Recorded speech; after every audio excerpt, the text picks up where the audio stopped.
Cédric Asna, bonjour. Salut. Alors, Cédric Asna, mais plutôt connu sous le nom de Ced. Tout à fait. Beaucoup d'originalité dans ce pseudo. Je ne suis pas allé chercher très loin, j'ai pris le pseudonyme, le sobriquet que tout le monde me donnait, même mes parents. Donc voilà, j'ai pris ça au moment de choisir un pseudo pour la BD. Donc oui, tu es auteur de BD depuis 20 ans, je pourrais dire. Oui, d'accord. Presque 20 ans si on compte la première publication. C'est vrai, c'est ça déjà, j'avais pas... D'accord, 20 ans. Eh bien, ok. D'ailleurs, je dis auteur, mais je me suis demandé est-ce qu'il faut faire la distinction, par exemple, entre le scénariste, le dessinateur, ou on dit auteur pour les deux, c'est pareil? Moi, je dis auteur de BD. Je dis auteur de BD à tendance scénariste. Donc, auteur de BD, pour moi, c'est tous ceux qui sont dans le métier. Et puis après, on peut aller un peu plus dans le détail. Mais voilà, auteur de BD, c'est très bien. Et d'ailleurs, avant même de commencer, c'était quoi? T'as une formation artistique ou Ouais, j'ai fait une école d'art appliqué à Toulouse, mais qui était plus tournée sur la publicité, le graphisme dans la publicité. J'ai été graphiste dans la publicité pendant quelques années ensuite. Et la BD, pour le coup, on avait quelques cours de BD dans cette école, mais c'est plutôt en autodidacte, en regardant des choses, ce qui me plaisait, que je me suis lancé tout seul. En grattant le fameux... quand on gratte... pendant les cours, tout ça.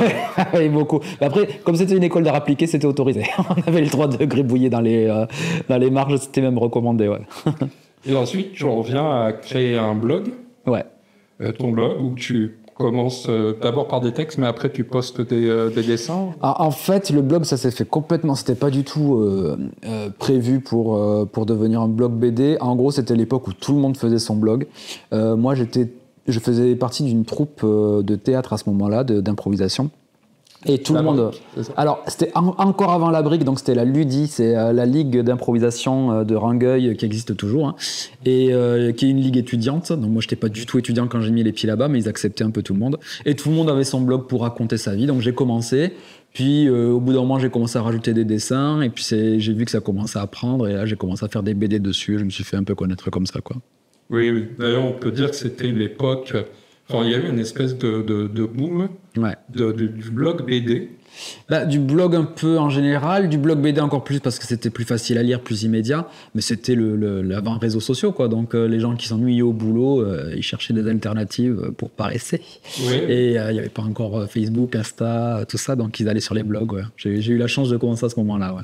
Oui, d'ailleurs, un blog engagé, car pour les plus anciens d'entre nous, tu as participé au projet Libérer Gros Quick. C'est vrai. Alors oui, c'est vrai que moi, j'aimais bien parler de trucs un peu nostalgiques. Et Gros Quick était resté une faille dans mon cœur d'enfant. Et j'étais allé jusqu'à... parce que donc du coup, pour ceux qui connaissent peut-être pas, cette horrible mascotte de chez Nesquik qui s'appelle Quickie remplaçait un ancien personnage qui s'appelait Gros Quick, un espèce de gros truc informe jaune, on ne sait pas vraiment d'ailleurs ce que... Ou une sorte de Casimir jaune et qu'on aimait tous et qui était rassurant quand on était petit, puis l'on changeait pour ce lapin. Et je m'étais dit, s'ils n'en font rien, moi j'aimerais bien le réutiliser pour faire une BD avec. Et j'avais carrément été en relation avec les relations presse de chez Nestlé à ce moment-là pour leur demander qu'est-ce que vous en faites. Et ils m'ont dit non, on garde la marque Gros Quick avec nous, donc on ne peut pas la céder, quoi. Donc, voilà. Mais j'étais allé au bout de la démarche. Très bonne démarche. Ça m'a rappelé en fait de me replonger là-dedans. Alors, dans le monde du jeu, il y a la chaîne Un Monde de Jeu où on connaît Martin Wittberg, qui fait toujours des patates. Des patates depuis tout ce temps. Mais il vient aussi de ce monde-là, du blog. Ouais. Je crois que son premier première BD, c'était le journal d'un remplaçant. D'un remplaçant, extraordinaire BD. Ouais. Et puis ça m'a replongé dans les Miss Gali, il y avait toi, et je ne me rappelais plus, mais c'est vrai, il y avait ce qu'on appelait le phénomène Frantico. Frantico, ouais, c'est vrai, tout à fait. C'est pour qui c'est. Il y a des grosses pistes quand même. Ça y est, je crois que ça y est, on peut maintenant dire que c'est Lewis Trondheim. Je pense que ça y est, le masque est tombé. Et il a refait des BD sous ce pseudo-là. Donc bon, je crois que ça y est. Après, je peux me tromper. Oui, écrivez-le si jamais je me trompe. Mais j'ai une info. Je crois que on est de l'ordre de. Est-ce que Superman c'est vraiment Clark Kent là? Je crois que c'est bon, on sait. Et c'est vrai que c'était toute une période où moi-même qui lisais un petit peu comme ça de la BD, j'étais plus un peu comics et j'étais en train de faire la bascule dans le manga, mais je suivais ça, c'était beaucoup plus des strips ou ou comment on appelle ça, des essais, je sais pas comment vous appelez ça, quand vous faites c'est pas des dessins finis, mais un peu... Ah oui, d'accord, des esquisses, voilà, des trucs comme ça, d'accord, ok, ouais. Bah, c'était chouette de raconter un petit peu notre quotidien. En effet, c'était plutôt des strips. Ce qui était hyper challengeant à cette époque-là, c'est que, en règle générale, à part Miss Gali, à part Boulet, c'était plutôt des auteurs qui n'étaient pas encore publiés ou sur le point de l'être, et qu'on voulait tous faire un peu nos preuves. Et donc, du coup, on comptait pas les heures, quoi. On faisait des tonnes de BD avec des réussites et des choses un peu moins bien, hein, mais on voulait tous essayer de se faire un petit peu remarquer. Et le bénéfice de tout ça, c'est que du coup, il y avait une tonne de production et que tout le monde en avait pour ce qu'il voulait. Ce qu'on retrouve un peu maintenant avec Instagram, hein, les auteurs, ils reviennent maintenant sur Insta pour faire des strips, BD. C'est facile à lire, c'est des choses on a tous nos petits préférés. Alors maintenant, c'est plutôt des auteurs établis, mais il y a quand même des super chouettes choses à y voir, quoi. Oui, d'ailleurs, tu étais déjà dans une idée que la finalité, c'est d'être édité. Ou t'étais juste ça me fait plaisir de le faire? Au moment où j'ai lancé mon blog, moi j'étais graphiste dans la publicité et je m'ennuyais comme un rat mort. Ça, c'était pas fait pour moi du tout. Je l'ai fait vraiment parce que je me disais il faut que je fasse quelque chose de ces histoires drôles que j'ai dans la tête et tout ça. De là à te dire non, j'espérais pas être publié, évidemment que si. Je pense que tous ceux qui font un peu ce métier, ils se disent j'aimerais bien que quelqu'un me remarque et en faire un bouquin, quoi. Maintenant, j'ai laissé un petit peu faire les choses, voir où c'est que ça m'entraînait, plutôt que de mettre un business plan en me disant à tel moment il faudra que j'en fasse un livre et tout ça. Mais évidemment que j'avais l'idée derrière la tête, parce que on est tous comme ça, quoi. On a tous envie de vivre de notre passion, quoi. Et d'ailleurs, c'est ce qui va se passer pour, je crois que c'est Les Contes à dormir debout. Enfin, c'est ça, ouais. Le premier album, ouais. C'est ça. Ouais, c'est pareil, on vient de chercher Ouais, c'est un peu ça. En fait, il y a à cet âge d'or des blogs, je crois que on l'appelle comme ça officiellement maintenant, à cet âge d'or des blogs, il y avait une société qui s'était montée, qui s'appelait 30 jours de BD, et qui regroupait plein d'auteurs de blogs qui avaient déjà compris à l'époque que en fait, ce qui comptait pour faire grandir les communautés, c'est la régularité. Et donc, tous les jours, il y avait une bande dessinée d'un auteur différent qui arrivait là-dessus. J'ai participé à ça, on est venu me chercher. Il se trouve que mes planches ont eu un petit succès et donc du coup l'éditeur m'a dit nous on voudrait devenir une maison d'édition, est-ce que ça te dirait de faire partie des premiers édités? Et c'est comme ça que Contes à dormir debout s'est créé. C'était une sorte de petit spin-off que j'avais fait sur ce site où je prenais un conte et je le détournais et du coup j'ai étendu le concept pour en faire un album. Ouais. Oui, là c'est un père et sa fille. C'est un père et sa fille, un père qui me ressemble beaucoup, avec une fille qui n'existait pas à ce moment-là. Et je lui raconte une histoire tous les soirs en la déformant et en l'écourtant le plus possible pour aller dormir. Donc voilà. Oui, une fille un peu espiègle. Une fille un peu espiègle, un peu bavarde. D'ailleurs, oui, c'est Matata Édition. Ouais. Donc c'est Chucky Medina et Sarah Laka qui ont fait l'édition. À ce moment-là, tu fais tout? Scénario, dessin et coloriste aussi. Ouais. C'est quoi coloriste? Peut-être que ça se voit. Oui, à ce moment-là, je fais tout. Surtout qu'en plus, je m'étais imposé une méthode de dessin que j'avais sur le blog à ce moment-là qui plaisait et que je regrette un peu parce que c'était du dessin. L'ancrage était fait au crayon, donc il y avait beaucoup de traits un peu jetés, tout ça. Et moi, quand je relis cet album-là, j'ai de la tendresse parce que c'est mon premier album et je vois tous les défauts me sautent aux yeux. Et notamment cette technique de dessin, moi, je la trouve illisible. Et donc oui, en effet, je faisais tout à ce moment-là et je faisais aussi mes couleurs parce que, pareil, les blogs nous avaient forcé à nous former tout seuls sur Photoshop, à faire nos petites couleurs chacun de notre côté. J'avais une toute petite formation par mon métier de graphiste. C'était pas adapté à la BD, mais à partir du moment où ça faisait le job. Donc c'est pareil, c'est pas de la grande couleur. Et je suis content aujourd'hui de travailler avec des vrais coloristes. Bon, c'est le métier, ils sont très forts. Mais ça passait pour l'époque, quoi. Tout le monde était moins exigeant, je crois, à l'époque. Oui. D'ailleurs, tu dirais que l'arrivée du numérique, ça a changé le métier de... Ça a tout changé, mais ça a tout changé dans les possibilités de travail, mais surtout dans les délais. Ça a changé, c'est-à-dire qu'un album qui se faisait avant sur 1 an, maintenant se fait sur 7-8 mois en se débrouillant bien. Alors ça a un peu tout provoqué, c'est-à-dire qu'il y a à la fois du coup plus d'albums qui sortent puisqu'il y a plus de temps, mais du coup il y a aussi plus d'auteurs, il y a aussi et les éditeurs s'en rendent compte, donc ils mettent moins de temps sur chaque projet. Donc voilà, ça a peut-être participé un peu à une sorte de crunch dans le monde de la BD. Mais oui, on serait aveugle si on remarquait pas que le numérique a tout changé, les tablettes. Les Cintiq, les iPads ont pas complètement changé la façon de faire ce métier, quoi.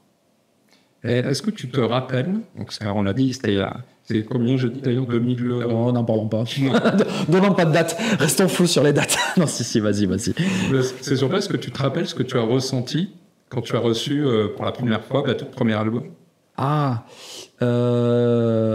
Ouais, une très très très grande fierté ouais, si, c'est indescriptible en fait, la première fois qu'on reçoit un album et qu'on déballe ça et qu'on le lit.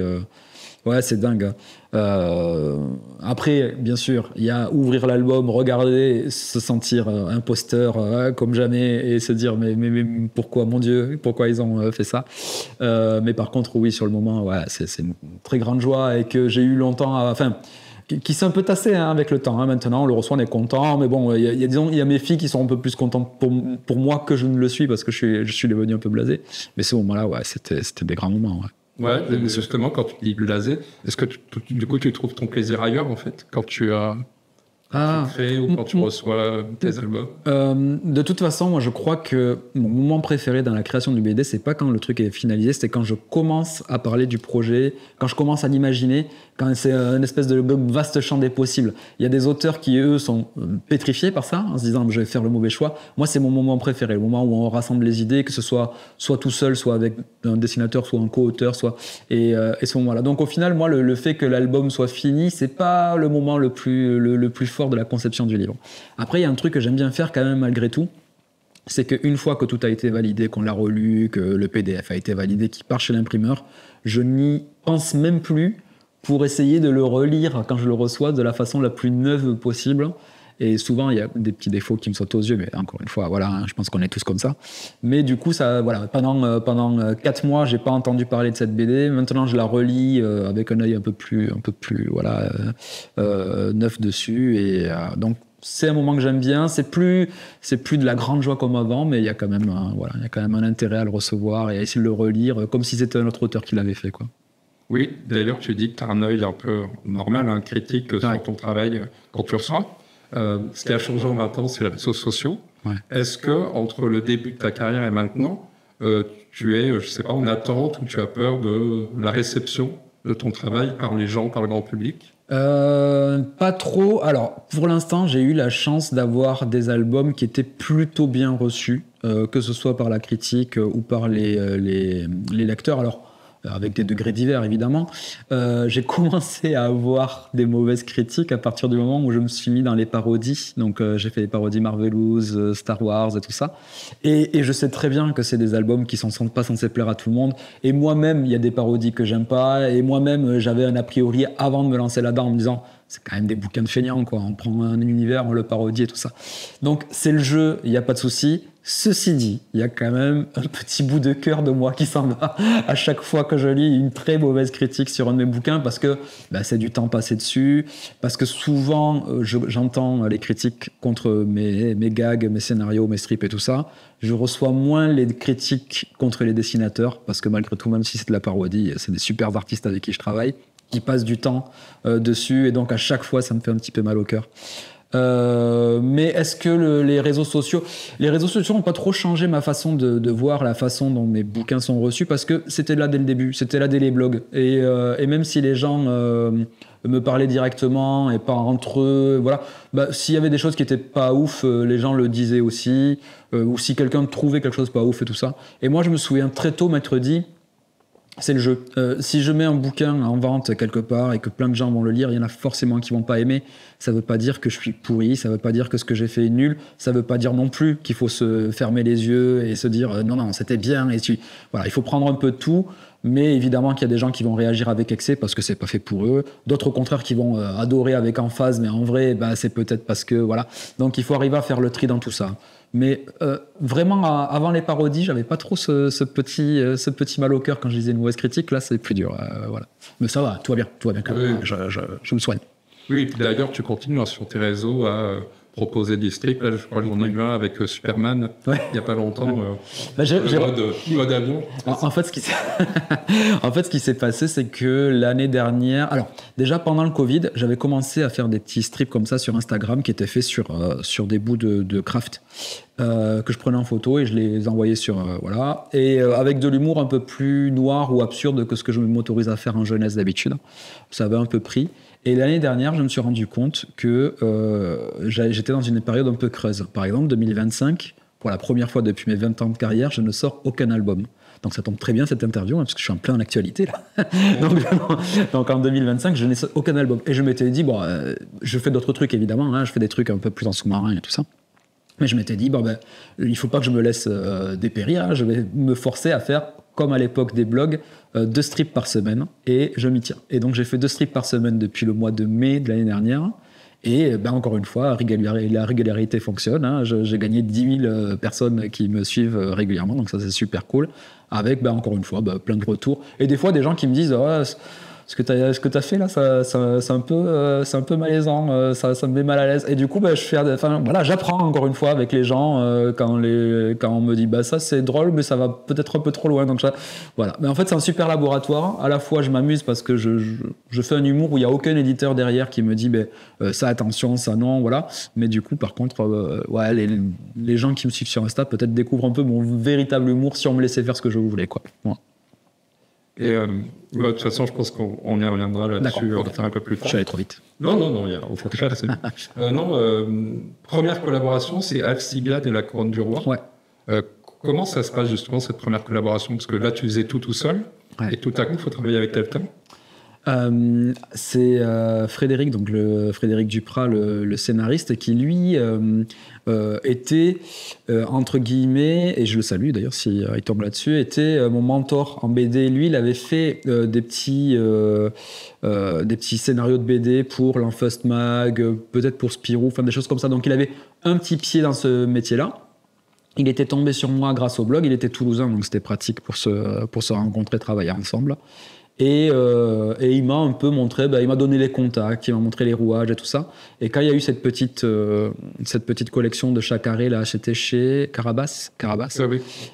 qui s'est montée, il m'a dit tu veux bien le dessiner? Ouais, j'ai accepté parce que encore une fois, c'était un deuxième petit pied. Alors, Alcibiade et la Couronne du Roi, c'est un petit album carré comme ça, sans parole, pour enfants, pour un peu leur mettre une patte dans la bande dessinée, même s'ils ne savent pas encore lire. C'était pas l'album qui allait tout révolutionner, je le savais très bien, mais c'était cool à faire et surtout c'était une occasion de travailler avec quelqu'un. Et d'ailleurs, je crois que c'est, hors roman, si on y revient plus tard, c'est le seul album où je dessine avec le scénario de quelqu'un. Sinon, j'ai toujours écrit mes scénarios. Donc c'était la seule fois où j'ai fait les dessins d'une histoire de quelqu'un d'autre, quoi. Oui. Frédéric Duprat, d'ailleurs, qui a fait un livre, je crois, sur l'histoire de la BD. Oui. Après, il avait fait des recueils comme ça. Il est hyper calé en BD. Il connaît toutes les périodes, les auteurs, les courants. C'est une encyclopédie. Ouais. En 2011, on n'avait dit pas de date. Si, 2011. Il y a un an sans Internet, qui sort, donc c'est de fiction, j'imagine. Oui. Matinée d'expérience personnelle, mais très fiction de base, oui, bien sûr. Et en fait, en voyant l'album, je me suis dit, là, il n'y a pas longtemps, il y a la saison 2 de Bref qui est arrivée, tu sais, extraordinaire. Pas de spoil, je ne l'ai pas vu encore. Mais extraordinaire. Pas de spoil. Et donc, qui arrive, donc c'est 13 ans après, je crois. Et là, je me suis dit, 15 ans après, si tu devais faire un tome 2, je me suis dit, en fait, le monde est complètement différent. Ouais, c'est vrai, ouais. Et un monde sans Internet, je me suis dit, ça serait encore une... C'est vrai. Une belle... Faut y réfléchir, pourquoi pas, en effet. Un an sans Internet, ce qui était chouette, c'est qu'en gros, l'éditeur, toujours Macaca, m'avait dit, on voudrait bien faire une adaptation de ton blog. Et moi, ça ne m'intéressait pas parce que, il fallait que je redessine des années de blog parce que les dessins n'étaient pas exploitables en l'état, il fallait tout refaire. Moi, je me voyais pas refaire des trucs que j'avais déjà fait parce que déjà, la flemme. Et après, voilà, les gens l'avaient déjà lu, donc je m'étais dit, ok, je garde l'esprit du blog, mais par contre, je fais une histoire inédite, quoi, on va dire. Et quel sujet prendre, vu que je me suis fait connaître sur les blogs et sur Internet, autant prendre Internet comme sujet. L'idée d'un an sans Internet, c'est pas une véritable expérience. Mon personnage passe un an sans Internet, mais moi, je ne l'ai jamais fait. J'ai à peine fait 8 heures sans Internet, c'est le grand max. Mais c'était de parler d'Internet en trouvant un prétexte, quoi. Et donc, je me suis dit, si on enlève Internet au gars le plus mordu à Internet, qu'est-ce que ça crée derrière? Mais en effet, évidemment qu'à l'époque, c'était pas la société de maintenant, avec encore plus hyper connecté qu'elle l'était à l'époque. Donc, ouais, c'est vrai que ça serait marrant de réexploiter ça. Ça serait peut-être même plus politique qu'à l'époque, en fait. Ouais, il y a des grandes chances. Bah oui, là, en plus, avec l'arrivée de l'IA générative, avec la façon dont sont utilisés les... Je pense qu'on n'aurait pas le choix que de se positionner, en effet. C'était très innocent à l'époque de dire, oh là là, les réseaux sociaux, dis donc, attention. Alors que quand on voit maintenant les idées qui sont véhiculées par les réseaux sociaux, et surtout X, oui, en effet, il faudrait à un moment peut-être se positionner. Ouais, tout à fait. Et 2011, j'ai remarqué, c'est aussi un tournant dans ta carrière, j'ai l'impression. Waouh, j'aime bien qu'on dise ça, c'est un tournant dans ta carrière, ouais. C'est même si on a encore du dessin, évidemment, après, mais c'est là où ta part de scénariste prend le dessus. Ouais. Et j'ai l'impression que, c'est une envie vraiment de plus raconter que... Ouais, c'est ça. De toute façon, cette envie-là, elle a toujours été là. Moi, évidemment que j'aime dessiner, sinon je ne ferais pas ce métier-là. Maintenant, dessiner, c'est toujours une souffrance pour moi. Sauf quand je fais mon style facile, celui qu'on trouve dans Instagram. Quand je dois dessiner, moi, je suis pas bien, j'ai pas envie. Donc voilà. Ma partie préférée, c'est d'exprimer les choses avec un storyboard et un scénario. Là, au storyboard, je m'éclate. J'adore ça. Donc le storyboard, le dessin préparatoire où je découpe les planches avant d'envoyer ça au dessinateur. Et par contre, dessiner pour de vrai, c'est la cata. Et donc, toujours dans 30 jours de BD, ce fameux site communautaire, il y avait plusieurs auteurs qui me tapaient dans l'œil, notamment Walsh et Pierre. Et je m'étais dit, c'est impossible de pas faire quelque chose. En fait, son style ressemble au mien, mais si je savais dessiner, en fait. Donc, du coup, je sais plus qui a fait le premier pas, mais on s'est proposé, il faut qu'on fasse un truc tous les deux. C'est de là qu'est sorti Le Passeur d'âme. Et en effet, et c'est entre guillemets transformé, puisqu'on a eu une nomination à Angoulême pour cet album-là. Et je me suis rendu compte, en fait, c'est ça qu'il faut que je fasse, quoi. Il faut que je scénarise pour des gens dont le métier et dont leur super pouvoir, c'est le storytelling, la façon de dessiner, de raconter les choses. Donc en combinant ça, on arrivera à faire des choses plus grandes, quoi, que moi seul. Oui, je veux dire que les nez sont un peu moins... Les nez sont un petit peu plus, modestes. Mais moi, les nez... Moi, c'est marrant parce qu'on m'a catégorisé dans la catégorie gros nez. Et bien sûr que je comprends, hein, mais en fait, il n'y a que mon personnage qui a un gros nez dans mes BD. C'est une exclusivité pour moi seul, qui est tirée de l'imaginaire, hein, pas du tout calé sur un physique réel. Mais les spectateurs peuvent le voir. Mais après, oui, j'étais catégorisé gros nez. Et donc, du coup, non. Après, j'ai travaillé avec des gens qui ont plein de styles différents. Walsh, Stivo, Snarf, et puis Iliana. Il y en a eu tellement. C'était vraiment chouette de collaborer avec des gens. Ouais.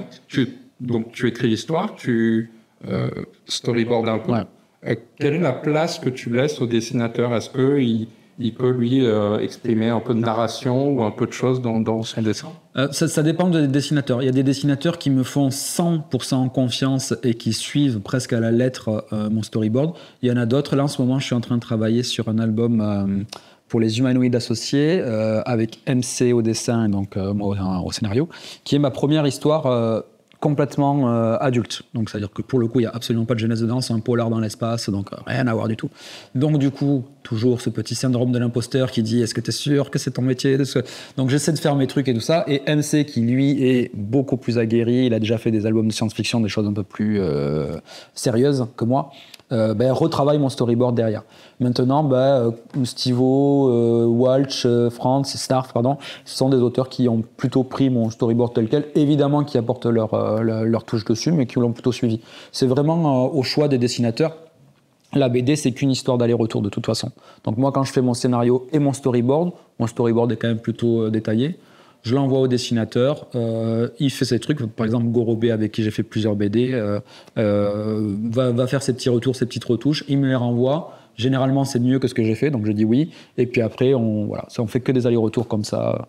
Donc moi, en tout cas, je laisse aux auteurs, aux artistes, toute la liberté qu'ils ont envie. Je me rends compte qu'en fait, généralement, comme c'est des créatures un peu plus visuelles que textuelles, elles préfèrent avoir un petit croquis qu'un long pavé pour expliquer ce que moi j'ai en tête. Bah, du coup, ils ont plutôt tendance à suivre ce que je fais. Mais bon. Oui, c'est moins descriptif que dans le cinéma où là on a un vrai document technique. Mais en fait, encore une fois, hein, moi, mon leitmotiv, c'est la flemme. Donc, je me suis mis à faire des storyboards parce que je préfère faire un petit croquis avec un personnage, un paysage derrière, que d'écrire Tom marcher dans un paysage silencieux, une feuille tombe derrière. Voilà, donc je fais un petit dessin, ça va beaucoup plus vite avec les textes et puis tout le monde est en tête. Et d'ailleurs, même les éditeurs, hein, du coup, eux, la première version du livre qu'ils vont lire, c'est ma version entièrement storyboardée. Et ils ont déjà visuellement ce à quoi va ressembler globalement l'album, et c'est plus agréable à lire que tout un gros pavé pour le valider ou pas, quoi. Oui, parce que du coup, ils ont aussi les blagues, ou ils ont aussi les ruptures narratives ou les choses comme ça. Exactement, il y a tellement de choses qui passent juste par le regard des persos, que quand on l'a sous forme de storyboard et qu'on voit un personnage avec les deux cases identiques, sauf un petit regard, ah ouais, on comprend le gag. Là où, s'il y avait eu tout ça, je dis pas que, évidemment, les éditeurs peuvent se projeter, hein, c'est leur métier, ils font ça depuis. Mais je me dis c'est un peu plus immédiat, peut-être. On revient chez Makata, où là, tu repars tout seul avec Wikipanda. Ouais. Panda, avec... alors là, pour le coup, c'est un peu délire, quoi. Tu réponds à des questions absurdes. Ouais. Enfin, pas si absurdes que ça, parce que tu réponds quand même. Ouais. Ouais, c'est ça. Le projet, c'était de... Alors, moi, je suis un très grand fan de Gottlieb, et mon idée, c'était de faire... Voilà, j'avais envie de faire de l'humour absurde à la rubrique à braque. Alors, évidemment, sans me comparer du tout à Gottlieb et à la rubrique à braque, mais tourner sur les animaux, parce que moi, je suis passionné par les documentaires animaliers, le royaume animal. Et encore une fois, toujours pareil, pour garder ce petit fil rouge qui a été ma carrière, j'ai demandé aux internautes de me poser des questions sur le règne animal. Et puis moi, je prenais celles que je trouvais intéressantes et j'y répondais en BD. Donc à chaque fois, c'était documenté, hein, je ne répondais pas n'importe quoi. Mais c'était entouré d'énormément de bêtises avec le personnage du panda, que j'aime beaucoup. C'est qui me manque aussi un peu d'ailleurs. Ouais. C'est aussi l'année, enfin c'est aussi le moment où... tu vas faire ta première BD dont vous êtes le héros, Sherlock Holmes. Ouais. Parce qu'on ne l'a pas précisé, mais Makata, c'est un peu leur ligne. C'est devenu exclusivement leur ligne maintenant. Ils avaient commencé à ce moment-là. Avant Sherlock Holmes, ils en avaient fait un qui s'appelait Chevalier, qui était un peu heroic fantasy. Sherlock Holmes, il me semble... Non, je me trompe. Il y a Pirate d'abord, donc Gorobé toujours, et Shuki au scénario. Et puis moi, je faisais partie de la troisième vague de ce truc-là. Ouais. Mais c'était... quasi expérimental à ce moment-là. La BD dont vous êtes les héros, il y en avait très peu qui le faisaient. C'était pas encore relancé au point où ça l'est maintenant, où c'est un petit peu plus revenu, quoi. Et en effet, l'idée était partie du fait que, encore une fois, moi, ma façon de travailler souvent, c'est de prendre quelque chose dont je suis très fan et d'en donner ma version. Et Sherlock Holmes, c'est ma première lecture de jeunesse. J'adore Sherlock Holmes. Et je voulais faire, moi, un livre enquête, mais de façon un peu... Je pense que ça doit exister maintenant, voilà, un livre où on est en train de bouquiner, il y a des illustrations, mais d'un coup, il va y avoir aussi une enveloppe dedans à décrypter. Enfin, voilà. J'avais envie d'un truc un peu complexe avec plein de trucs comme ça. Et Makaka m'avait dit non, en termes de fabrication, c'est impossible à faire. Par contre, regarde, on vient juste de lancer Les Dons, vous êtes le héros. Est-ce que tu penses que tu pourrais adapter ça? Donc, je me suis lancé là-dedans. Le premier était, voilà, comme je disais, un peu expérimental. C'est pas celui que je garde en tête si on me demande par lequel il vaut mieux commencer par le tome 2. Mais c'était cool à faire, c'était intéressant à faire à ce moment-là, quoi. Ah oui. On va voir la tête de Charlotte. Mais, alors, c'est vélo, non? Les cocaïnes normales. Non, mais c'est marrant parce que mon Sherlock Holmes, moi, alors pareil, je l'ai toujours dessiné comme ça parce que j'étais fan de Sherlock Holmes, donc quand je gribouille des trucs, souvent je dessine soit Spider-Man, soit Picsou, soit Sherlock Holmes. Et je l'avais toujours un peu dessiné comme ça. Et plus tard, les gens m'ont dit, ça se voit quand même que tu t'es vachement inspiré de Benedict Cumberbatch parce qu'il y a un truc avec le visage un peu oblong, les cheveux un peu frisouilles qui part dans tous les sens. Et je disais, mais non, en fait, c'est vraiment la description de Sherlock Holmes dans Une étude en rouge, dans le tout premier, la toute première nouvelle. Sauf qu'après, derrière, il a un peu... Le Sherlock Holmes d'une étude en rouge n'est pas tout à fait le même que les suivants. Dans les suivants, il est un peu plus posé, tout ça. Dans une étude en rouge, c'est un peu un savant fou, en fait, Sherlock Holmes. Et moi, je m'étais un peu calé sur celui-là, avec ma façon très cartoon, très caricaturale de le dessiner, quoi. Donc c'est pour ça qu'il est sorti avec cette tête un peu particulière, oui, en effet. Oui, et du coup, Là aussi, je crois que tu fais tout sur celui-là. Je fais tout sur les 2 premiers. Au 3e, il y a Boutanox qui me rejoint au scénario et après on a alterné. Donc il y en a un que je faisais seul, un que je faisais avec Boutanox, enfin pas au scénario, au dessin pardon. Donc moi j'étais au scénario évidemment et Boutanox était au dessin. Et après on a alterné comme ça. Voilà, ça me faisait souffler parce que on va peut-être en parler, mais les dons que vous êtes le héros, c'était compliqué à faire et c'était une souffrance pour moi. Donc c'est quoi les spécificités ou les défis d'une telle œuvre? Voilà, c'est ça. Donc, alors, ce qui est compliqué dans les dons vous êtes le héros, c'est qu'évidemment, il faut se mettre à la place du joueur à tout moment pour se dire qu'est-ce qu'il vit comme expérience de lecture, qu'est-ce qu'il vit comme expérience de joueur, est-ce que l'une fonctionne, est-ce que l'une fonctionne au détriment de l'autre, voilà. Et ensuite, il y a toute la partie technique qui est je suis sur un chemin A, il y a 15 bifurcations dans ce chemin A, comment je reviens après, comment je m'assure, parce que c'est des enquêtes, donc comment je m'assure que il ait eu le bon nombre d'indices pour pouvoir avoir une chance de résoudre l'enquête. Voilà. Donc c'était surtout des tableaux Excel avec des petites flèches partout. Et j'ai continué parce que, 1, j'aimais Sherlock Holmes, 2, parce que les bouquins se vendaient bien. Je vais pas être malhonnête non plus, mais vraiment c'était une souffrance. Et à chaque fois que j'en faisais, je me disais, allez, celui-là c'est le dernier parce que j'y arrive plus. Puis après, je recevais ma fiche de paye, je disais, bon, allez, j'en refais. mais bon, il y a un moment où ça arrivait à un point de rupture, et là, j'ai dit, bon, j'arrête. D'ailleurs, la série continue aujourd'hui, mais je suis plus dans le bail, quoi. D'ailleurs, on t'a accepté gentiment de faire une petite dédicace, oui. Un mot sur justement une BD dont on est le super-héros. Ouais. Ça change. Alors ça, c'est pas tout à fait pareil, en effet, parce que pour le coup, c'est une BD dérivée d'une série que j'ai fait avec Stivo, qui s'appelle Mystery. Et on a fait, entre 2 tomes, une espèce de spin-off dont vous êtes le héros. Et pour le coup, celui-là, il était fun à faire parce que, tous les personnages m'appartiennent dans l'univers aussi. Sherlock Holmes, je suis obligé de me mettre sur des rails de Conan Doyle, de toute tout ce lore, cette mythologie autour de Sherlock Holmes. Là, je pouvais faire ce que je voulais. Et surtout, je l'ai pris avec le prisme de la parodie de livre dont vous êtes le héros, Mystery, ce qui fait que je m'amusais un peu plus des travers, tous ces trucs qui me faisaient souffrir sur Sherlock Holmes, je m'en amusais un petit peu sur Mystery, ce qui fait qu'il est un peu plus personnel, ce bouquin-là, et que je me suis... Voilà, c'était pas la gageure que j'ai eue sur Sherlock Holmes, c'était un peu plus de la récréation. Oui, et d'ailleurs, ce Mystery, c'est 3 tomes.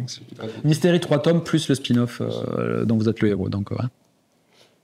Qu'est-ce qui vient en premier, l'énigme ou le dessin? Je me suis demandé. Oh non, tout commence par l'énigme d'abord. Ouais, t'es vraiment obligé d'avoir. Vraiment, de se dire. Oui, bien sûr. Là, on est obligé de vraiment tout boucler. Et puis, et avant l'énigme, comme je disais, c'est d'abord des chemins avec des petites cases et tout ça. Il faut que ça déjà soit validé. Une fois que ça c'est validé, je fais mon premier storyboard. C'est testé par des bêta-testeurs, puis il y a des retours, et j'arrivais encore à faire des erreurs malgré tous ces retours avec des bêta-testeurs. Donc non, c'était mathématique, en fait, les enquêtes dont vous êtes le héros. Donc tout partait de l'enquête au départ, quoi. D'ailleurs, c'est peut-être le moment où on n'en a pas parlé, mais est-ce que tu as un parcours ludique dans le jeu de société? Est-ce que tu es joueur? Alors, moi, je suis joueur. Alors, on en a vite fait parler. J'ai fait partie d'une troupe d'improvisation. Enfin, j'ai fait partie de plusieurs troupes d'improvisation théâtrale. Et c'est à cette occasion que j'ai découvert vraiment les jeux de société, parce que je pense qu'il y a des ponts qui sont rapidement faits entre les deux disciplines, ou en tout cas, très souvent, les improvisateurs aiment bien les jeux de société. Et du coup, j'en ai découvert plein à ce moment-là. Moi qui jouais déjà avant, dans ma famille, on a une grande culture du jeu de société. On y jouait avec mes parents, mais à des trucs très, très classiques. Monopoly, Trial Poursuite, Mystère de Pékin, très raciste, les Mystères de Pékin. Ah oui, il l'est toujours. Ils l'ont refait. Je suis allé voir à la boîte, mais non, c'est toujours les mêmes noms, c'est toujours les mêmes clichés. Il y a quand même un gars qui s'appelle Sent pas bon, donc ça implique qu'il sent mauvais, tu vois. Bon, bref. Et donc, j'ai découvert la variété, mais en même temps que la société française, j'ai l'impression, c'était cette époque-là, fin 90, début 2000, où les gens se sont rendus compte qu'il y avait plein de jeux de société, que les Allemands étaient très forts pour faire ça, voilà. Et donc, j'ai pas mal joué à ce moment-là. Et mon grand drame ensuite a été que je suis en couple avec mon amoureuse, et que elle, c'est pas trop son délire. Donc on a pas trop, c'est pas trop son délire les jeux de société. J'ai essayé de l'y faire jouer parce que non, pas envie. Et donc petite période de disette de jeux de société à ce moment-là, mais j'ai eu la bonne idée, nous avons eu la bonne idée d'avoir des enfants avec cette personne-là. Et du coup, elle, par contre, adore ça. Donc, on s'est abonné à une ludothèque et maintenant, je vais chercher toutes les 3 semaines des nouveaux jeux de société et on les teste tous ensemble. Et ça, comme ça, en le faisant rentrer en disant, quand même, c'est pas fille, il faut créer du lien social. Il faut faire des jeux de société avec elle, c'est comme ça qu'elles apprennent le monde. Elle m'a dit, ah ouais, t'as raison. Et puis voilà. Donc c'est comme ça que j'ai réussi à refaire rentrer le jeu de société dans la maison. Ouais. Mais j'espère qu'elle verra pas la vidéo, si on va se rendre compte de tout mon stratagème. Voilà. Oui, on a parlé, tu parlais du passeur d'âme, ton plan de Tom, qui a une très belle histoire, et qui est plutôt, donc moi j'aurais dit mythologie grecque. Oui, c'est ça, complètement. Sherlock Holmes, on a lu, les super-héros évidemment, Marvel, enfin les comics américains, les contes, etc. Est-ce que ça te demande beaucoup de travail de recherche, le fait qu'en fait ça s'appuie quand même sur des choses existantes, ouais. Pas tant que ça, dans le sens où, comme je te disais, moi, ce que j'aime, c'est prendre ces univers dont je suis très fan. Ça m'est déjà arrivé qu'un éditeur vienne me voir en me disant « J'aimerais bien que tu fasses une BD sur ça », que je connais absolument pas.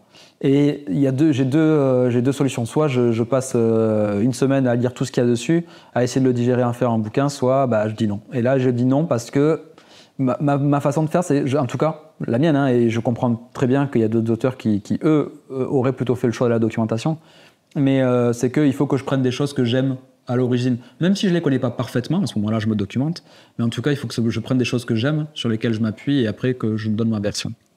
Donc, ça m'est déjà arrivé qu'on me propose de reprendre, par exemple, des personnages de BD pour lesquels j'avais pas trop d'affinité, que je lisais pas enfant, et du coup j'ai quand même fait des tests parce que voilà, on n'est pas à l'abri de se faire un peu d'argent, mais j'ai fait des tests qui étaient pas concluants parce que ça se voit que je connais pas le perso et que voilà, c'est pas mon truc. À côté de ça, il y en a d'autres où on m'a proposé des trucs et j'ai fait oui, grave, lui je le lis depuis que je suis petit, évidemment que j'ai envie d'en faire ma version, quoi. Donc je dis pas par là qu'il faut pas après aller se documenter, faire des recherches, se plonger dedans, évidemment qu'il le faut. Maintenant, j'ai quand même le sentiment qu'il faut qu'à la base, il y ait une grosse connexion avec l'univers qu'on a envie d'adapter, de travailler. Voilà.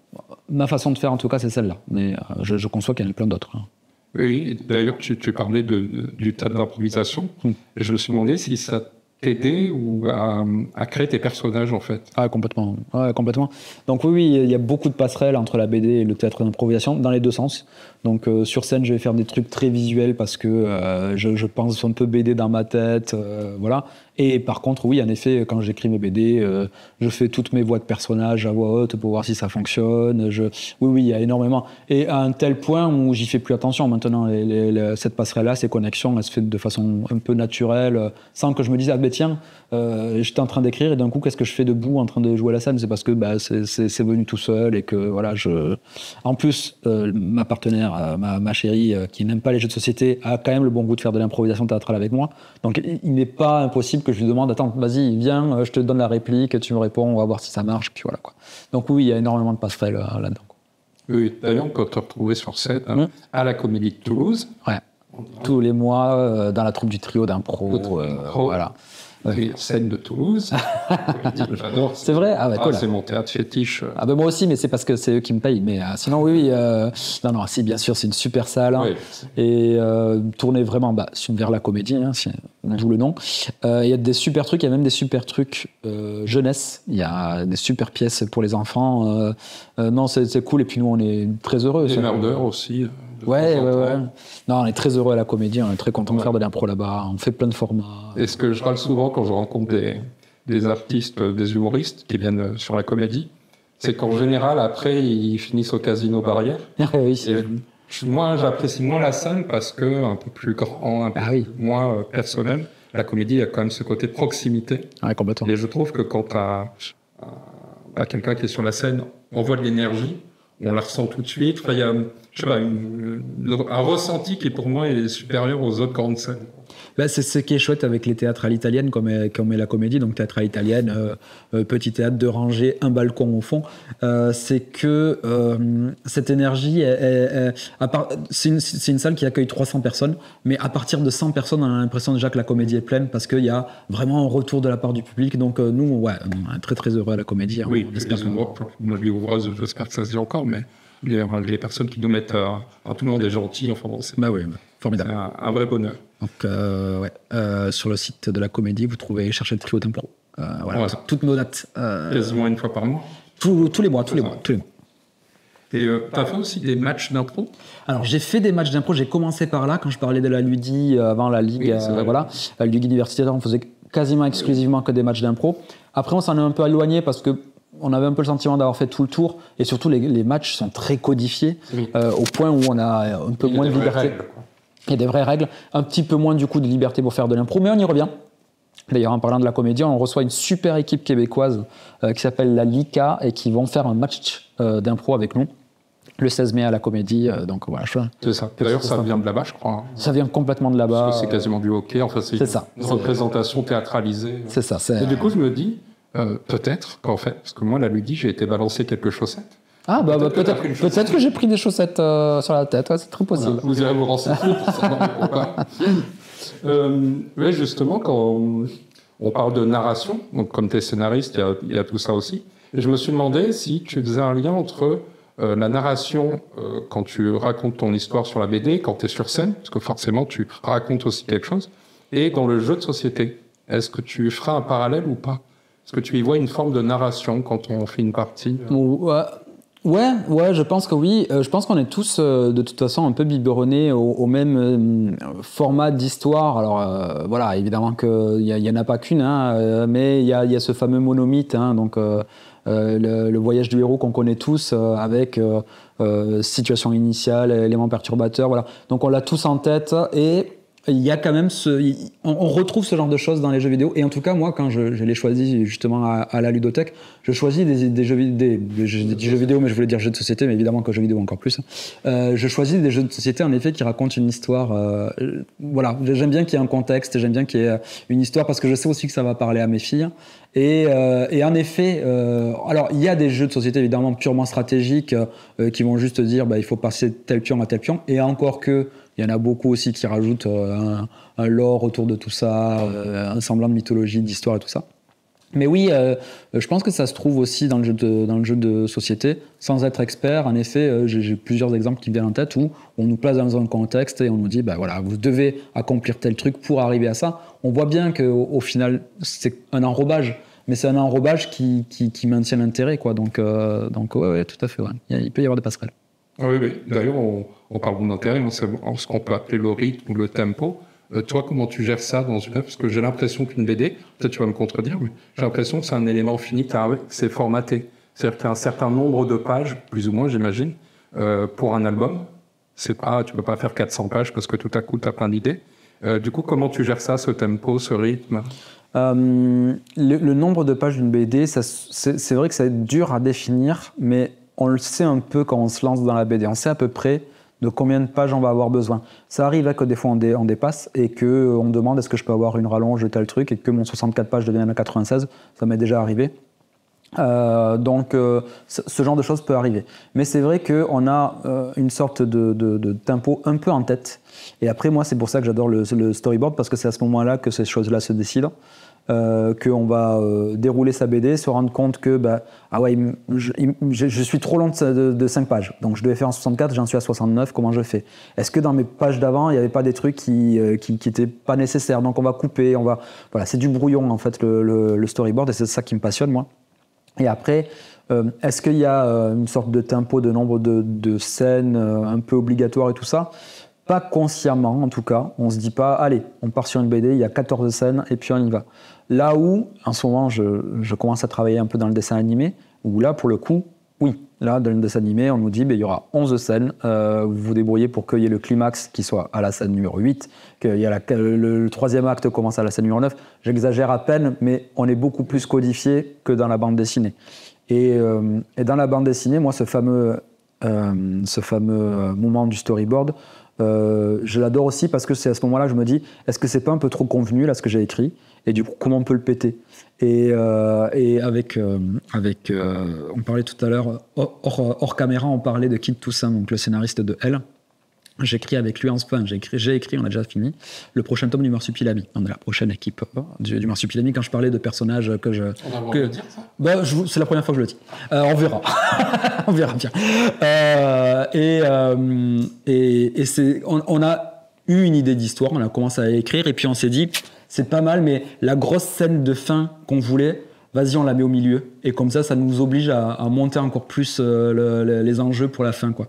Et donc, on a fait ça. On a pété notre scène de fin, on l'a foutu au milieu. Et donc, c'est ce jeu-là que j'aime beaucoup dans la BD. Et je pense que très certainement qu'il y a plein de BD qui se ressemblent avec un schéma qui se ressemble un peu. Mais les grandes BD ou les grandes histoires, de façon générale, c'est ceux qui arrivent à casser un peu cette routine-là pour surprendre le spectateur, le lecteur. Oui, déjouer les attentes. Tout à fait. Du coup, tu parlais du Marsupilami. Est-ce que c'est plus compliqué ou plus stressant de travailler sur, entre guillemets, un monument comme ça ? Parce que du coup, il y a une histoire et pour le coup, il y a des attentes, j'imagine, beaucoup plus importantes que les gens qui t'apprécient. Alors, s'il y en a, on l'a pas senti du tout. En fait, on a eu les éditions Dupuis qui nous ont fait complètement confiance. Moi, encore une fois, je coécrit avec Kid Toussaint qui est un auteur qui est à l'apogée de sa gloire en ce moment, donc je savais aussi que si lui proposait des choses, s'il voulait partir dans un sens, il n'y a pas de souci, je te fais confiance, allons-y, voilà. Et les éditeurs aussi ont tendance à lui faire confiance. Maintenant, ce qui est super chouette dans le Marsupilami, c'est que c'est pas Astérix, c'est pas Tintin, c'est un personnage que tout le monde connaît. Mais en fait, c'est pas le Marsupilami qui fait les histoires dans les albums du Marsupilami, c'est tout l'entourage. Et parce que c'est un personnage qui parle pas, qui est un animal un peu brut, tout ça. Et donc, il faut créer des histoires autour du Marsupilami, des personnages. Et là, nous, on a recréé tout un entourage, des nouveaux personnages secondaires. Donc, évidemment que le Marsupilami est là et qu'on le respecte et on respecte sa façon d'évoluer avec les persos et tout ça. Mais on a eu le droit de faire ce qu'on voulait autour. Et après, l'autre garde-fou qu'il y a, c'est que on le fait avec Batem, donc le dessinateur du Marsupilami qui est là depuis 40 ans, donc qui a très bien connu Franquin, qui était son élève, qui connaît aussi le lore, les limites à pas franchir, voilà. Et on avait ce garde-fou là qui en a complètement confiance, qui est le gardien du temple du Marsupilami. Ouais. Donc c'est pas comme si on nous avait lancé, c'est pas comme évidemment toute proportion gardée, c'est pas comme Conrad et j'ai perdu le nom du dessinateur de la reprise de Astérix. Où là, pour le coup, il y a Astérix plus une pléthore de personnages derrière, un ton à garder, un univers et des éditeurs qui regardent comme ça. On a été vachement plus libre là-dessus. Et donc, la pression, je ne l'ai pas ressentie tant que ça. D'ailleurs, je continue à écrire des petites histoires courtes avec Batem dans Spirou, dans le magazine Spirou. Et on fait ce qu'on veut, en fait. On envoie ça à l'éditeur qui me dit, ouais, c'est cool, en avant. Et puis, voilà. Évidemment que mon Marsupilami ne va pas devenir rockstar et prendre de la cocaïne. Mais après, une fois qu'on respecte à peu près le lore établi par Franquin, les possibilités sont infinies. Donc, ouais. Mais toujours dans l'humour, tu rajoutes. Oui, toujours dans l'humour. Parce qu'en fait, presque toutes tes BD, c'est ça quand même. Oui, c'est ma façon de raconter les choses, c'est mon prisme, moi, c'est ma façon de faire. Et comme je disais, là, en ce moment, j'écris un polar SF pour les humanoïdes, qui, je dirais pas qu'il va être dénué d'humour, il y aura peut-être des petites touches parce qu'on a un personnage principal qui est assez sarcastique, mais il y en a beaucoup moins. Et j'ai pas du mal, j'adore écrire cette histoire, mais il y a des fois, le dessinateur me renvoie un petit « Ah, là, on a senti un peu ta patte humour, auteur humour ». Et donc, du coup, je vais gommer ça, je refais un petit truc un peu plus premier degré et tout ça. Alors, ça sera pas que du premier degré, mais voilà. C'est moins j'essaie, voilà, complètement. Et donc, j'essaie de me réfréner un peu parce que c'est ma façon de raconter les choses, quoi. Donc, Oui, d'ailleurs, ça me fait penser, tu parlais du Marsupilami, mais il me semble qu'il y a l'adaptation en film avec... Philippe Lachaud. Voilà. Ouais. Et justement... est-ce que, parce que tu as fait beaucoup de parodies, donc on parlait de Marvel, on va y venir, Philippe Lachaud a fait, je pense, la meilleure adaptation de BD qui te ressemble avec Super-héros malgré Alice, qui est vraiment... c'est toi en BD, quoi. C'est vrai ? Moi, je trouve qu'il y a vraiment un côté... je l'ai pas vu. Gaguesque. Je te conseille. Ouais. Alors, moi, j'aime bien l'humour de Philippe Lachaud. Et la bande affichée. La bande affichée, je regardais ça sur Canal quand j'étais plus jeune, donc j'aime beaucoup. J'avoue, pas par choix, mais j'ai pas pris le temps de regarder ces films-là. Par contre, j'ai été invité sur le tournage du Marsupilami de Philippe Lachaud, donc j'y suis allé une journée avec Batem, avec le dessinateur du Marsu. On est allé prendre des notes parce qu'on en a fait un petit compte-rendu en BD qui sortira dans Spirou au moment de la sortie du film. Donc là, pour le coup, je pourrais absolument rien dire. Je suis tenu au secret complet de ce qui s'est passé sur ce tournage, mais c'était chouette, c'était super. Et c'est ces personnages-là, voilà, comme lui, comme les personnages de comics, ce qui est chouette, c'est que chaque auteur qui va venir dessus va y apporter sa touche, sa façon de faire, et que ça reste malgré tout, c'est comme le Astérix de Chabat, quoi. Et c'est vrai que ça reste malgré tout le personnage tel qu'on le connaît, mais avec une touche moderne. On sent qu'il y a de l'amour quand même. Donc exactement. C'est pas de la parodie, on va dire. C'est de la parodie. C'est de la parodie amoureuse, en fait. Voilà, tout à fait. Tu as parlé aussi quand tu avais été sur Angoulême. C'est quoi l'importance des salons de BD ou des festivals pour un auteur de BD ? Il y a une époque où j'aurais dit, c'est de rencontrer en effet les éditeurs et de pouvoir montrer un peu sa tronche, montrer un peu ce qu'on fait, tout ça. Je pense que c'est plus le cas maintenant parce que il existe les réseaux sociaux, il existe WeTransfer pour envoyer des gros dossiers. Donc c'est plus trop le cas. Moi, en tout cas, le principal attrait que j'ai à faire des gros salons ou des salons tout court, c'est de voir les copains, en fait. Parce que on fait un métier où on est très solitaire, on est tout seul chez soi ou dans un atelier si on a un peu de chance. Et on ne se voit pas plus que ça. On n'échange pas, on ne parle pas de nos galères, et donc on rigole pas tant que ça par mail. C'est pas, voilà. Donc du coup, se voir, c'est cool de pouvoir partager tout ça, de se rendre compte qu'on fait partie d'une grosse communauté d'auteurs et que voilà, telle personne, on peut être content pour une personne parce qu'elle a réussi, jaloux d'une autre parce qu'on l'aime moins et qu'elle a réussi aussi. Voilà. Donc non, ça sert surtout à ça, moi je trouve, à se parler entre auteurs, entre éditeurs aussi, parce que les éditeurs, c'est pas que des gens qui nous envoient des mails, c'est aussi des gens chouettes avec qui on échange des idées. Donc voilà, c'est se revoir en fait. Pas tant créer des nouveaux contacts comme ça l'a été à une époque et que c'était quasiment, je pense, la façon exclusive de rencontrer des gens du milieu. Mais voilà, de se retrouver, je dirais. Et vous avez vu passer l'info que vous alliez être rémunéré maintenant pour les signatures ou les dédicaces, ce qui n'était pas le cas avant, c'est ça ? C'était pas systématique. C'est-à-dire qu'il y a des salons qui le faisaient, peu, mais il y en a qui le faisaient. Et oui, ça fait une paire d'années, 3 ans maintenant qu'ils ont passé un truc où il y a quelques salons qui ont signé, pas tous encore une fois, pour que les auteurs soient rémunérés. Je dirais pas que c'est de l'ordre du symbolique parce que je pense que tout le monde aimerait être touché 100 € pour une journée de travail de quelque chose, peut-être qu'il y en a qui... Mais voilà, c'est pas la folie non plus. Mais si ça peut, d'un côté, encourager les salons à réduire un peu le nombre d'invités, parce que ça est devenu un peu des foires, certains salons où on a le plus de gens possible, qu'on fait venir un peu à leurs frais, on verra comment on les rembourse après. Au moins là, je me dis, il peut y avoir une petite sélection de qualité, entre guillemets, avant. Et puis après, les auteurs qui sont là pour travailler, pour vendre leurs bouquins. Dans le jeu de société, j'ai cru comprendre que c'était encore pire, mais le pourcentage que touche un auteur achat de bouquin, il est tellement ridicule qu'en fait, il faut bien que quand les auteurs travaillent, ils soient payés à un moment ou à un autre, quoi. C'est combien à peu près d'ailleurs les pourcentages Un auteur de BD, il touche environ 7% du prix public.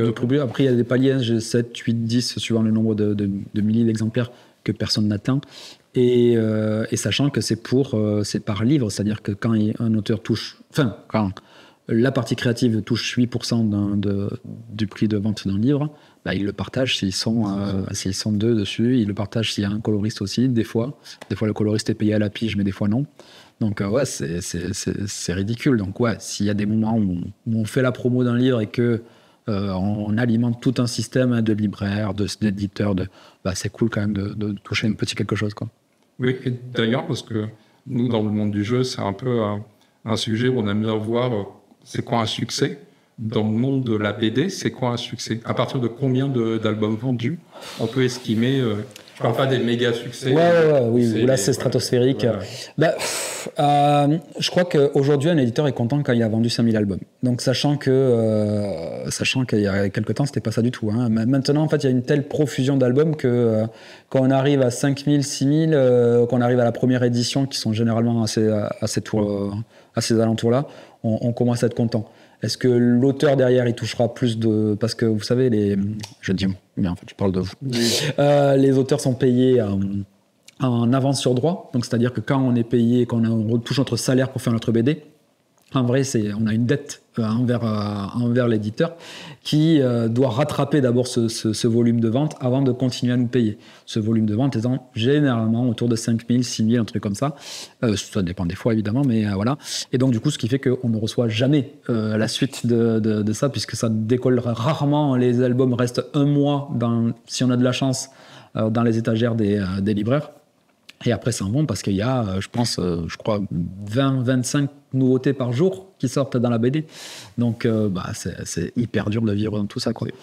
Donc, si on arrive à 10 000, on est un peu les rois du pétrole. Après, au-delà, oui, c'est des jolis succès. Évidemment, après, il y a des méga succès.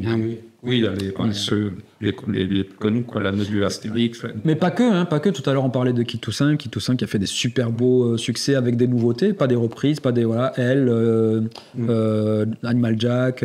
Donc ça existe quand même, des auteurs qui font des méga succès à partir de Brume récemment, une petite sorcière, je sais plus quel éditeur c'est, qui est super cool. Je l'ai lu ça avec mes filles et tout ça, c'est vraiment cool et c'est des succès tout à fait mérités. Mais c'est vrai qu'il y a des fois, il y a des trucs qui se détachent, mais après tout le reste, ça reste quand même dans des trucs un peu plus confidentiels, quoi. Oui. Et est-ce que, question qui me vient comme ça, mais l'arrivée du manga et ce déferlement qu'il y a eu, et quand on regarde les chiffres qui ont été donnés par le Conseil par rapport au pass culture, c'est le manga qui a été le plus plébiscité, finalement, moins la BD. Toi, tu as perçu ça comment, et est-ce que c'est, je sais pas, une concurrence, pas une concurrence ou, Alors moi déjà, à titre personnel, je suis pas lecteur de manga. Pas que j'ai envie de dire j'ai rien contre ce qui est stupide, parce que le manga c'est de la BD. Donc il y a des bonnes choses, il y a des bonnes choses, il y a des mauvaises choses, voilà. Donc mais j'ai raté un peu le train du manga. Moi j'étais ado lecteur de comics. Et je suis toujours lecteur de comics. Et je suis plutôt parti vers ça. Ce qui fait que quand je me suis retourné vers le manga, je me suis fait wow, il y a trop de choses à lire. Ce que ferait, je pense, un lecteur de manga ou de franco-belge s'il se tournait vers les comics et qui disait par où je commence Spider-Man, quoi.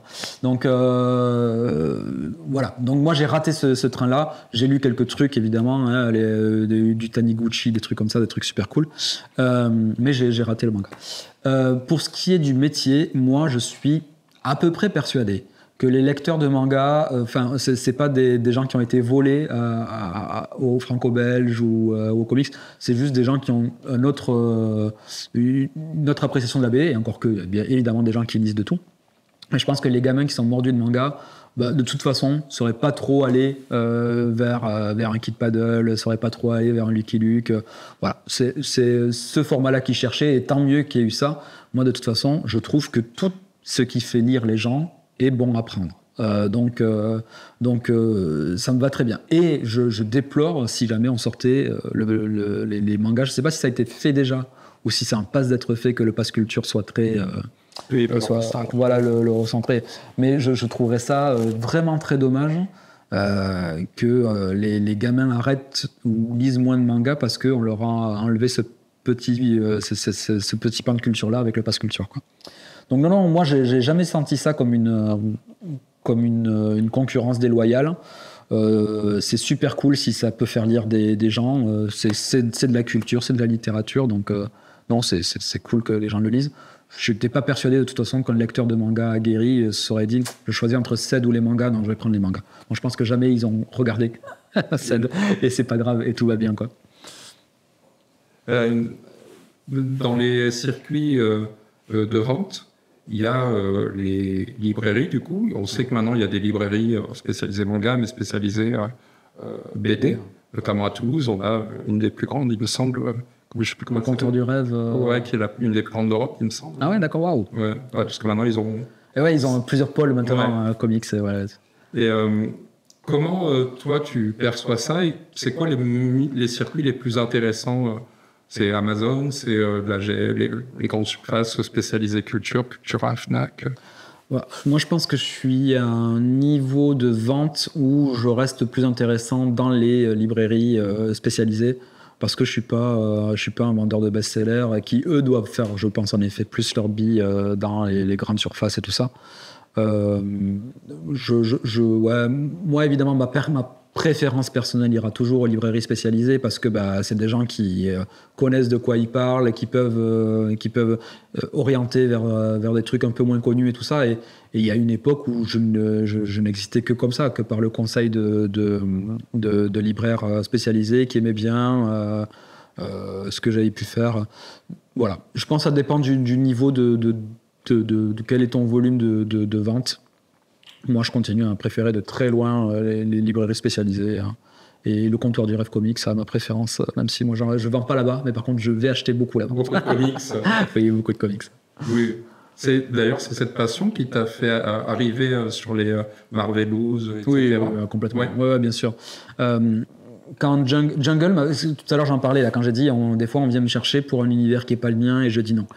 Jungle, qui fait ces petits bouquins de parodie, m'avait trouvé sur Instagram et était venu me chercher en me disant on a un bouquin qui va se faire sur Dragon Ball, est-ce que tu voudrais bien le faire? Je dis les gars, je connais rien à Dragon Ball, je connais les 3 épisodes que j'ai vus quand j'étais enfant, que j'ai dit ouais, et j'ai complètement raté le train de Dragon Ball, donc j'avais ce choix-là de soit je travaille à fond, je lis tout Dragon Ball, mais je le digérerais mal, j'aurais pas les délires, j'aurais pas les sous-textes, j'aurais pas les mèmes que les gens se partagent parce qu'ils connaissent à fond ce truc-là. Mais j'ai dit par contre, moi ce que j'aime bien c'est le Marvel et les comics, et là pour le coup je suis à peu près incollable, donc si vous voulez je propose un truc comme ça. Ils m'ont dit écoute, propose-nous. Et donc, je leur ai proposé ça. C'est comme ça que c'est parti. Et c'est parti. Oui, t'es parti là-dessus. Et du coup, ça veut dire qu'il faut, quand on fait de la parodie et de l'humour là-dessus, il faut quand même pas se planter, quoi. Ouais. Il faut. Enfin, c'est pas qu'il faut pas se planter. Peut-être qu'il y a des parodies qui sont pas ouf, mais que ça marche quand même parce que l'humour derrière est béton et tout ça. Certainement. Hein. Mais en tout cas, ma façon de voir, c'est que un univers. Donc, j'ai fait des parodies de Star Wars et de Marvel. Star Naz. Ma façon de voir les choses, c'est ça, c'est qu'en fait, il faut vraiment l'aimer, et il faut se dire aussi qu'il y a des gens qui achètent ça ou qui se font offrir ça, parce que très souvent, c'est des gens qui se font offrir ce genre de bouquins, qui eux, presque se définissent avec cet univers-là. Qu'il y a des gens qui reçoivent Star Wars parce que toute leur vie, toute l'année, ils ont collectionné des petits Lego Star Wars, des trucs, ils sont passionnés par l'univers. Et du coup, si on dit dedans, parce que moi, je me moque de Star Wars dans mon bouquin, et je suis très fan de Star Wars, et même des Star Wars, et j'aime des choses à des degrés divers, mais je continue à adorer l'univers, et même l'univers sous Disney. Et du coup, il faut pas insulter ces gens-là non plus, quoi. Et ce que, d'ailleurs, je me suis rendu compte, j'ai fait avec le titre. Je m'étais pas rendu compte qu'en appelant un bouquin Star Naz, quelqu'un qui est fan de Star Wars va faire ah ouais, c'est quelqu'un qui va se foutre de la gueule de Star Wars, et il va même pas ouvrir le livre, en fait. Donc je me suis rendu compte qu'en fait j'ai potentiellement passé à côté de plein. Je m'en suis rendu compte dans un podcast que j'adore, qui s'appelle Star Wars, qui s'appelle Le Premier Désordre, pardon, qui parle de Star Wars, et ils ont reçu le bouquin et ils ont dit bon, je voulais pas l'acheter au début parce que ça s'appelle Star Naz et que du coup ça va se moquer de nous, mais pas du tout, en fait non. L'idée c'était oui, je fais passer un peu tout le monde pour des losers à l'intérieur, mais par contre si on lit le bouquin, on se rend compte que oui, j'adore cet univers et que j'aime en rire et m'en moquer, mais il faut faire attention à ce qu'on dit à ces énormes fans, quoi. Et je trouve que le titre, ça a été une erreur de ma part. Hein. Oui, là où Mel Brooks, par exemple, lui avait justement repris. Ouais, voilà, Spaceballs, on sait de quoi ça parle, on sait que ça va être loufoque, mais ça dit pas Star Wars c'est naze, voilà. Parce que moi j'ai fait, il y a quasiment écrit Star Wars c'est naze dans mon titre quand même, donc voilà. Autre moquerie, je sais pas si c'est moquerie, c'est Wishlist. Ouais. Où là c'est un peu plus, comment dire, c'est Aladdin. Bon, ouais, c'est ça. C'est le génie d'Aladdin qui, qu'il faut pas trop faire confiance. Wishlist, donc c'est un projet qui au départ était un webtoon. Dupuis a lancé, et lance toujours, je crois qu'elle existe toujours, une plateforme de webtoon. Et nous, on commençait à peine à travailler chez eux. Moi, dans Spirou, et puis avec une série qui s'appelle Lolicorn. Et ils sont venus me chercher en me disant, est-ce que on voudrait lancer ce truc-là, est-ce que ça te dirait de faire une série? Donc l'idée étant de faire une sorte de Netflix de la BD, quoi. C'est-à-dire qu'il va y avoir 24 épisodes, on s'abonne et on peut lire les BD, et donc ça se lit en quelques minutes comme ça, puis on passe à l'épisode 2, etc. Et on a fait ça avec Stivo, donc le dessinateur de Marvelous, de Mystery, avec qui j'adore travailler. Et on est parti sur ce truc-là qui était en effet une sorte de parodie d'Aladin. D'ailleurs, au début, c'était un génie, vraiment le personnage de de clés. Jusqu'à ce que l'éditeur nous dise ouais mais les jeunes est-ce que vraiment ils vont pas trouver ça un peu too much, enfin un peu infantilisant, et on a dit si c'est un démon ça passe, ah ouais si c'est un démon c'est bien, donc c'est exactement la même histoire. Ça aurait pu être un gros quick. Il a un peu le physique de gros quick d'ailleurs, et donc oui bon l'histoire en gros c'est Marcus qui se retrouve lié à un démon catastrophique, il a droit à un vœu toutes les 24 heures mais à chaque fois Clé foire le vœu parce que soit il n'a pas compris, soit il a mal interprété, et le lendemain, ils passent leur journée à essayer de réparer les conneries qu'ils ont fait à la veille. Et voilà. Et donc, du coup, on avait fait ce webtoon qui n'avait pas marché de ouf sur la plateforme, mais les éditeurs, par contre, l'adoraient et disaient « Ah, il faut qu'on en fasse une BD ». Et je ne sais pas pourquoi ça a coincé pendant plusieurs années, jusqu'à ce qu'à un moment, ça se soit décoincé, qu'ils disent « Bon, bah, allez, on fait un album ». Et l'album est personnellement un de mes trucs préférés de ce que j'ai fait dans ma carrière. J'adore ce bouquin. Donc les 2 albums, on a fait 2 tomes. Et je crois que personne n'en a acheté. Ah ouais. Ah, ça a été un four complet. Ça n'a pas marché du tout. Et donc, du coup, ils ont annulé le tome 3 alors que voilà, on était en train de faire nos 2 petits tomes. Il en manquait un pour conclure l'histoire. Tout était fait, puisqu'on avait tout le matériel du webtoon avant et tout ça. Ils nous ont dit non, vous savez quoi? Non, on va arrêter. On va arrêter parce que voilà, il n'y a que votre famille qui l'achète. Et du coup, grosse frustration de ma part, parce que c'était vraiment un truc que j'aimais beaucoup. Et une très grosse remise en cause, c'était janvier de l'année dernière, janvier 2024. Ou quand ils m'ont le cahier du lycée. Ouais, le cahier du lycée quand ils nous a appelé pour dire bon le tome 3 là que vous êtes en train de faire on l'annule. Alors, je suis bon en fait j'arrête tout quoi, ça sert à rien. Si même les histoires que je préfère personne les achète, qu'est-ce que je vais en faire quoi.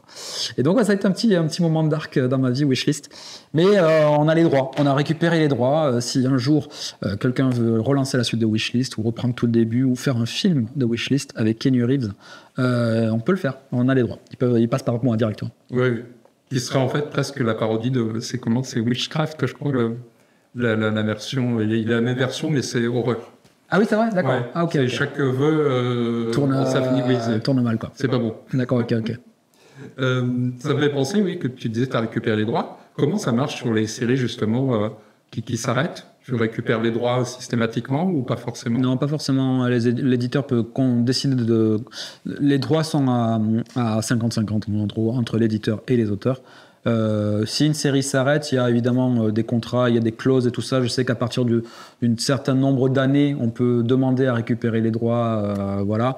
Mais c'est pas systématique. Et là, c'est Dupuis qui nous a dit est-ce que ça vous intéresse de récupérer les droits, sachant que nous, on savait que de toute façon, il ferait pas d'autres livres et qu'il nous les cédait. On leur a dit écoute, on récupère les droits, on verra ce qu'on en fait quoi.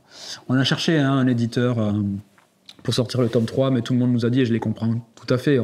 C'est bizarre de sortir le tome 3 d'une série qu'on n'a pas commencé à publier, et en plus vous nous dites qu'elle ne se vend pas. Donc oui, certes, c'est juste. Donc ouais, on a laissé tomber. On verra bien si un jour il y a un revival. Ça me fait penser parce que dans la BD, on sait qu'il y a beaucoup de projets qui passent par financement participatif. Ouais. Ça pourrait, je sais pas, c'est quelque chose qui pourrait t'intéresser. Peut-être pas tout de suite parce que ça demande un travail considérable de devoir gérer une campagne de financement participatif et que j'ai pas ce temps-là pour l'instant. Mais les strips que je fais sur Instagram, éventuellement, j'aimerais bien en faire un bouquin à un moment ou à un autre. J'ai démarché, il y a une personne a démarché pour moi des éditeurs qui ont tous fait le retour que c'est drôle mais que c'est mal dessiné. Donc du coup, j'attends un peu, je laisse grossir la communauté et puis peut-être qu'à un moment, quand j'aurai un peu plus le temps, je ferai un bouquin parce que je trouve ça dommage j'ai le sentiment d'avoir trouvé un humour un peu particulier, une façon un peu de faire des blagues en poussant le bouchon toujours un peu plus loin, et je me dis c'est dommage de rien en faire quoi. Donc voilà, même si ça me rapporte pas grand chose, je me dis qu'à un moment ou à un autre je le ferai, si une personne en veut. Oui, c'est vrai que comme c'était webtoon, c'est vrai que le dessin, la couleur je dirais, ça fait un effet plutôt numérique. Oui.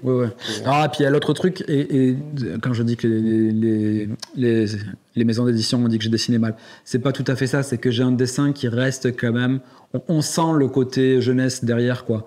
on sent que ces trucs-là, ils pourraient être dans Spirou, sauf que il y a des personnages qui se font décapiter, donc je peux pas les mettre dans Spirou.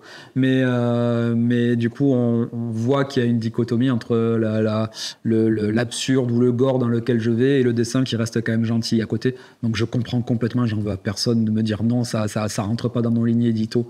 Par contre, je me rends compte que oui, il y a plein de gens qui viennent tous les jours, qui s'abonnent pour regarder ce que je fais.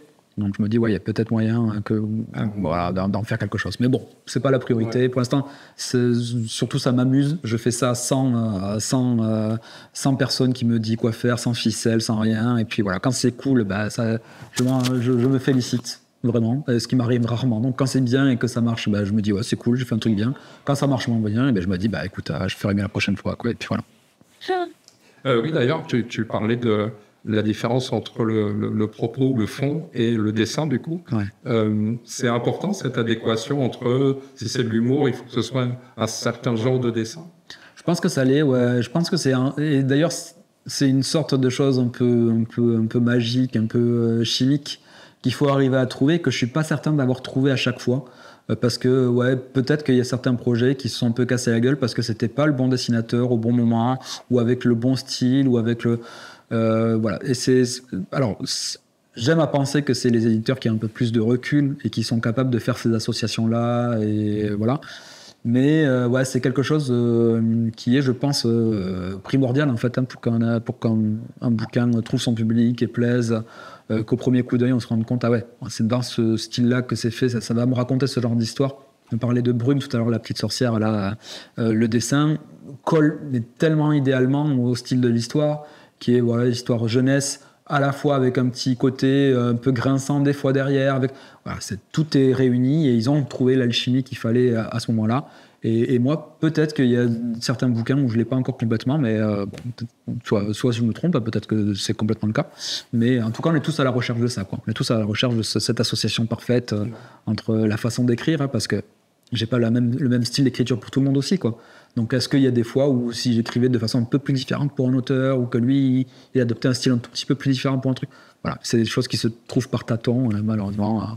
Si on avait la réponse tous magique, on vendrait tous des milliers de bouquins. Donc, on parlait d'humour. On pourrait croire que dans l'humour, du coup, c'est un peu blagounette et qu'il n'y a pas de fond.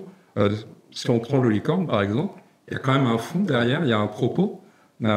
C'est quelque chose qui est venu avec le temps, ou c'est quelque chose que tu as toujours eu envie d'avoir, en fait? Alors, pour Lolicorne, c'est un tout petit peu particulier parce que le projet, j'en suis pas à l'origine. C'est Gorobé, le coloriste sur Lolicorne, et Walsh, le dessinateur, qui avaient commencé à créer cet univers.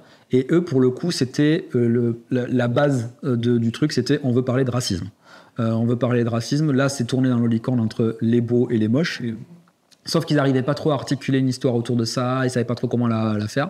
Donc ils sont venus me demander. J'ai mis des mois à leur répondre. Et quand j'ai regardé, finalement, j'ai fait « Ah mais si, mais c'est trop bien, il faut que j'écrive un truc ». Donc là, ça faisait vraiment partie du propos, mais voilà, dès le début, avant même qu'il y ait une histoire, il y avait déjà « On veut parler de différence, on veut parler d'ostracisation, on veut parler de tout ça ». Et donc c'était le propos du départ. Ceci dit, à part dans les parodies, où là, pour le coup, c'est vraiment du gag pur jus, quoi, avec pas vraiment de message derrière. J'essaie toujours d'avoir quand même un petit message derrière. Et s'il n'y a pas de message, au moins une colonne vertébrale d'émotion entre les personnages. Moi, j'ai quand même envie que mes personnages ils grandissent un peu au fil de mes albums. Et même si c'est de la blague, même si c'est pour rigoler, il y a quand même une petite évolution. Au pire et au mieux, un petit message quand même derrière. Et même dans la plus parodique, dans Mystery, en vrai, ça parle de destinée, de la destinée qu'on se choisit. J'ai fait un bouquin qui s'appelle Pennington, Hôtel Pennington, et lui, il parle d'enfants HPI, mais que j'ai traité sous la façon de on voit des fantômes, et du coup, on est un peu foutu au banc de la société, et donc on s'entend mieux avec les morts qu'avec les vivants, quoi, voilà. Donc j'ai essayé toujours de mettre un petit message derrière, plus ou moins subtil certainement, mais j'essaye toujours. Ouais.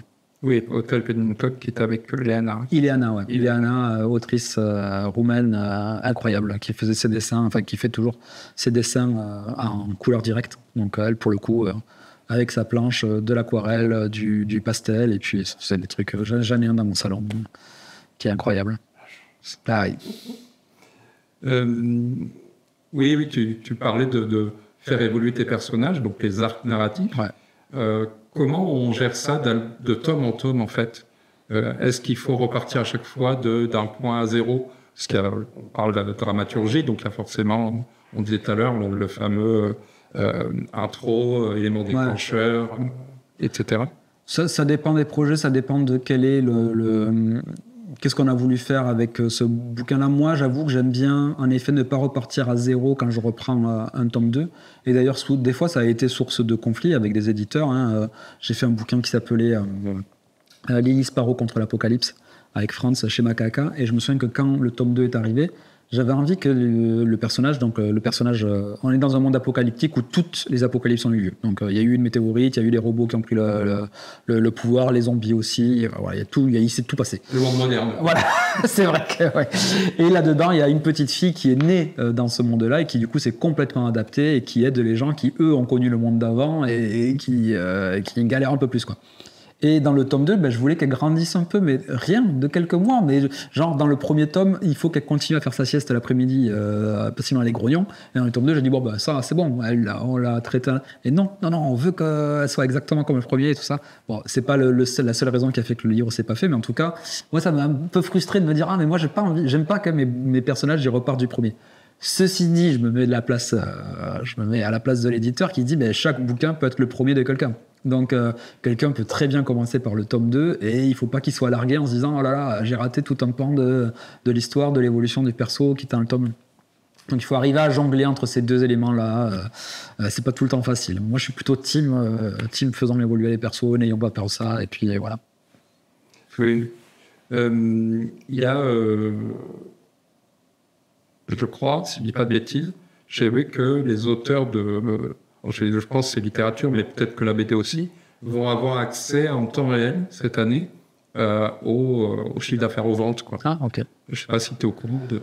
on me l'a pas dit. C'est peut-être la littérature. On me l'a pas dit. Après nous, en tout cas, dans la BD, il suffit d'envoyer un petit mail et on sait, mais pas, on l'a pas en direct, quoi. En temps réel, ouais. On l'a avec quelques mois de retard, le temps qu'il y a eu des retours et tout ça, quoi. D'ailleurs, c'est quoi qui compte? C'est la vente au client ou la vente de distributeur à la... Alors là, on va dans des pentes, dans des univers inconnus de ma part où je vais pas là-dedans. Alors, deuxième univers. Peut-être, je ne sais pas ce que tu en penses. C'est un sujet qui en ce moment fait l'actualité, puis ça défraie la chronique dans tous les sens du terme pour des tas de raisons, aussi bien positives que négatives. C'est la fameuse intelligence artificielle. C'est quoi ton opinion là-dessus, sur l'impact que ça peut avoir sur ton métier, sur sa manière de travailler? Alors, moi, j'aurais dit que dans un premier temps, je me disais, ça me fait pas trop peur parce que, l'intelligence artificielle est stupide en vrai. Enfin, elle est pas stupide, elle est plate, quoi. Voilà, on lui dit raconte-moi une histoire, elle va nous raconter une histoire, mais tellement bateau que personne ne sera intéressé par ça. Donc ça pourrait être un outil, c'est-à-dire que si je galère à trouver un nom d'un perso, je lui dis balance-moi 15 noms qui font indien, et donc elle va me le dire. Mais en vrai, ça, je peux déjà le faire avec Google. Donc voilà. Est-ce que j'ai déjà fait avec Google? Oui. Est-ce que je l'ai fait avec l'intelligence artificielle? Pas pour l'instant. J'exclus pas que peut-être un jour je craquerai et que j'irai là-dedans. Là où ça me fait moins rire, c'est pour l'intelligence artificielle générative d'images qui, et je l'ai vu de mes yeux, pompe littéralement les dessins des autres, mais les déforme assez pour que ça se voit vraiment, mais en tout cas que ce soit pas attaquable. Et j'ai vu des posts de collègues auteurs qui montrent « Regardez mon dessin de dragon, regardez celui que Midjourney a fait », et on voit clairement que c'est inspiré, mais tellement. Et à ce moment-là, tout le monde rétorque oui, mais de l'inspiration, il y en a toujours eu. Il y a toujours eu des gens qui sont inspirés d'autres personnes pour faire. Ok, mais on n'a pas créé des machines à faire ça, quoi. On n'a pas créé des machines à repomper des dessins de quelqu'un de la façon la plus cynique qui soit. Donc, bien sûr que moi, je me suis inspiré de plein de dessinateurs de comics quand j'étais jeune et que j'en ai digéré tout ça. Mais justement, je suis passé par le processus de le digérer, d'essayer de me l'approprier. Et je pense que jamais de ma vie, j'aurais fait un dessin en regardant. Regardez, j'ai fait un dessin exactement comme Todd McFarlane, mais c'est moi qui l'ai fait, ça sera à la couverture de mon prochain bouquin. Ben non, jamais j'aurais fait ça, parce que j'aurais honte de faire ça. Donc maintenant, on autorise des machines à le faire. Donc là, ça me fait plus rire. L'IA générative de texte me dérange pas, je l'utilise pas, mais je pense que ça va certainement évoluer, ça sera perfectionné à un moment, et je peine à me dire que ça remplacera les auteurs quand même. Franchement, je ne crois pas trop. L'IA génératrice de dessin m'énerve, vraiment, me gonfle. En fait, ça me gonfle. En fait, que ça soit autorisé, on le voit partout maintenant, que je vois des affiches faites avec ça. Moi, ça me rend fou, en fait. Donc, voilà, j'en suis là.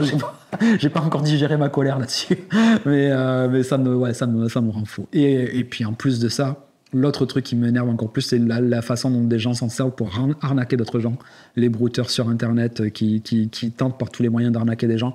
Et l'IA, là, leur a fait un pont doré à mettre des petits vieux qui pleurent avec des gâteaux devant eux pour dire « Regardez, écrivez comme ça, on voit les gens qui sont un peu naïfs et on leur écrit après. » Enfin voilà, je le vois pour l'instant, aucun point positif à l'IA générative d'images. Bon, peut-être qu'il y en aura un jour, mais là, j'en vois pas pour l'instant. Oui.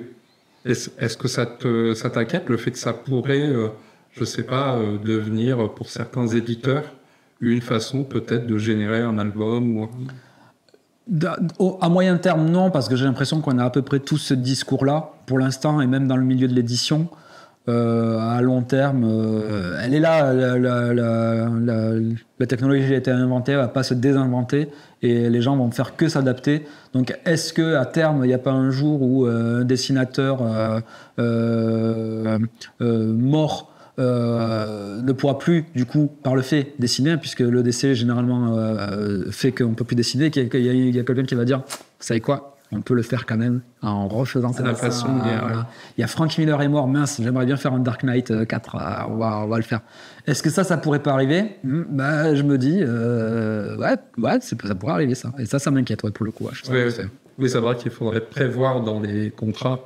Ouais, c'est ça, voilà, c'est ça. Mais et ça, c'est dur à faire. Déjà, dans le cinéma, c'est déjà fait. Donc, quand ils ont fait Tarkin dans Rogue One, dans le Star Wars Rogue One, et qu'ils ont repris son visage entièrement, et que là, ils sont en procès maintenant avec la famille, parce que c'était pas dans le contrat. Mais à l'époque du contrat, personne savait qu'on pouvait faire ça. Donc, oui, en effet. Donc, bref, voilà, c'est un long débat, mais pour l'instant, je suis plutôt très hostile à tout ça. Il fera vivre avec son temps et je voudrais pas de rester un vieux con, mais j'espère quand même que ça impactera pas sur le métier de gens, mais j'ai peur que ça ait déjà commencé. Ouais. On arrive bientôt à la fin. Est-ce que tu as des rituels quand tu crées ou des choses pour stimuler ta créativité? Puisque tu fais du théâtre, tu fais plein de choses. Alors moi j'ai un petit rituel qui vient plutôt de scénariste. À une époque j'écoutais des podcasts, enfin j'écoute toujours des podcasts, déjà ça fait partie des rituels ça d'ailleurs. Mais la première c'est les 3 pages du matin, il y a un truc qui s'appelle comme ça pour les scénaristes, qui est que donc moi je me lève, je vais amener mes filles à l'école, je rentre, je me fais couler un café, et là je me mets tout de suite à faire 3 pages de quelque chose que j'avais en cours. Donc ça veut dire 3 pages de storyboard, 3 pages de... Voilà. Ça veut dire que même si tout le reste de la journée, je serais nul et je serais pas productif parce que j'ai pas d'idée, en tout cas, j'aurais fait ces 3 pages-là et elles auraient été là. Et voilà. Et généralement, en fait, le fait d'avoir fait ces 3 pages me fait que je reste pas là-dessus, quoi. Après ces 3 pages, je vais me reprendre un café parce que j'en bois beaucoup trop. Mais en tout cas, ouais, c'est bon. La journée a été lancée, j'ai commencé à faire ce truc-là. J'ai le droit après d'être un petit peu plus cool. J'ai fait ces trucs-là. Et après, moi, mon rituel, c'est d'écouter beaucoup de choses, beaucoup de fiction. J'écoute beaucoup de livres audio parce que quand je fais des choses où mon cerveau est pas trop requis, exemple de la couleur sur des trucs, exemple mes strips sur Instagram, mes trucs comme ça, quand je fais pas du scénario, en gros, je me mets un truc en fond, une espèce de distraction officielle, qui fait que du coup je ne serais pas tenté toutes les 5 minutes d'aller voir mes mails, d'aller voir mes notifs et tout ça. J'ai ma distraction, elle est là, je l'écoute, elle est cool, c'est des histoires soit de podcasts, soit de livres audio, et comme ça je peux faire mon travail à côté, quoi. Voilà. On parlait d'humour, donc beaucoup dans tes BD, le théâtre d'impro. Est-ce que la suite ça pourrait être du stand-up? Est-ce que c'est quelque chose qu'il faut... Il y a une époque où j'y ai réfléchi. Le problème, moi, que j'ai, c'est que sur scène, il y a vraiment que l'impro qui m'attire. Faire des trucs qui sont écrits m'intéresse pas. Je sais pas pourquoi, hein, puisque j'écris très bien. J'écris pour le reste de ma production. Mais je sais pas, j'ai le sentiment que, en tout cas, une de mes forces sur scène, c'est vraiment l'instantané, la réactivité. je me dis que si j'écrivais ça, j'ai déjà joué des fois dans des courts-métrages de copains, un truc comme ça, et je suis catastrophique. Je suis pas un acteur du tout. Je suis pas du tout un comédien. Je suis un improvisateur. Et donc, du coup, j'ai le sentiment, en tout cas, que ce serait pas terrible et que c'est un univers qui est aussi tellement saturé que est-ce que ça va apporter quelque chose de mettre quelqu'un d'un peu médiocre dans cet univers? Donc, je suis bien dans ce que je fais pour l'instant. Restons là-dessus, quoi. Eh ben, du coup, restons là-dessus. Ah, super.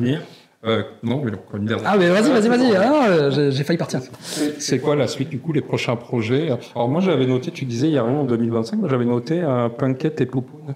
Ah oui, alors oui, en effet. Punkette et Poupoune, oui, c'est vrai que je fais ça. Donc, Punkette et Poupoune, c'est une série de romans jeunesse qui sont écrits par Benoît Mainville, un super auteur parisien. Je sais pas pourquoi je mentionne qu'il est parisien, puisque voilà, c'est un super auteur.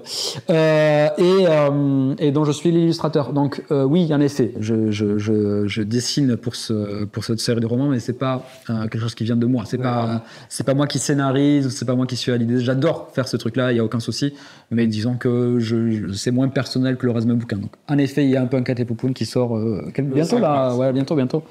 Voilà. Et puis après, qu'est-ce que j'ai d'autre? J'ai la fameuse BD de science-fiction qui sortira chez les Humanoïdes Associés, qui s'appelle pour l'instant Arche, mais c'est pas encore, peut-être pas le nom définitif. On est en train, donc, avec MC au dessin, ça va être, les dessins de MC, ils sont extraordinaires, ça va être trop bien. Je suis trop content de travailler chez les Humanoïdes Associés. C'est pareil, c'est comme si on m'avait dit il y a 10 ans que je travaillerais dans Spirou. Enfin, c'est n'importe quoi. Le Marsu qui sortira très certainement début 2026. Je fais une autre BD avec Kid Toussaint aussi, dont je peux pas trop parler pour l'instant encore, avec un dessinateur pareil, un peu du même ordre que Baptême, c'est-à-dire un peu légendaire, voilà, très connu. Et voilà, peut-être un tome 2 de la parodie de Spider-Loose, donc l'espèce de spin-off de Marvelous, avec Steve-O. Mais après, le compte Instagram qui continuera coûte que coûte. Et après, je fais beaucoup en ce moment de storyboard pour d'autres auteurs. Comme je disais, moi, c'est ma partie préférée. Et je crois que des éditeurs l'ont remarqué. Et donc, me demandent de faire du storyboard pour d'autres auteurs qui sont peut-être un peu moins là-dedans, qui sont plus dans l'illustration pure et qui ont du mal à coordonner les actions où c'est pas leur kiff à eux. Et moi, c'est le mien. Donc, du coup, je fais du storyboard pour d'autres auteurs. Il y a déjà un truc qui est sorti chez Ozu, où c'est moi qui l'ai storyboardé. Et puis, il y en a d'autres qui vont sortir. Donc, Oui, ça me fait penser. Genre, on a parlé de Sherlock, de la BD dont vous êtes le héros. Le monde des illustrations de jeux de société, c'est quelque chose qui t'a tenté, t'as essayé? Pas du tout. Pas du tout, parce que, comme je disais, je me considère comme étant un piètre dessinateur. Et ça, étant de l'illustration pure, encore moins, enfin voilà.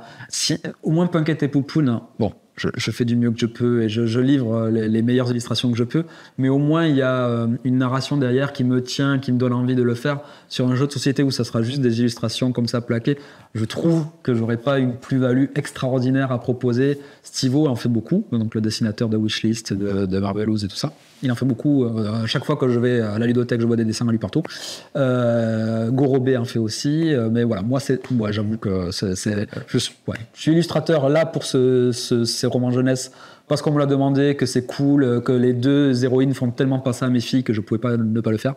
Mais à côté de ça, non, je me dirige plus vers l'écriture. C'est deux sœurs, ouais. C'est ça, c'est deux sœurs avec un écart d'âge qui sont exactement comme les miennes et qui vivent leur histoire. C'est des romans un peu feel good qui racontent le quotidien des enfants. Il n'y a pas une grande histoire d'aventure derrière, c'est plus du quotidien où tout le monde va se retrouver dedans parce que les bêtises ou les choses qu'elles font, je le dis, moi-même j'avais l'impression de lire l'histoire de mes filles. Donc les enfants se projettent à mort dedans, les parents aussi, donc c'est vraiment des super instants de lecture. Voilà, ça. Ouais. Merci beaucoup. De rien, c'est un plaisir. Ça fait plaisir de m'avoir reçu, de m'avoir laissé parler. Ouais. C'est vrai, Castar. Merci. Avec plaisir. À la prochaine.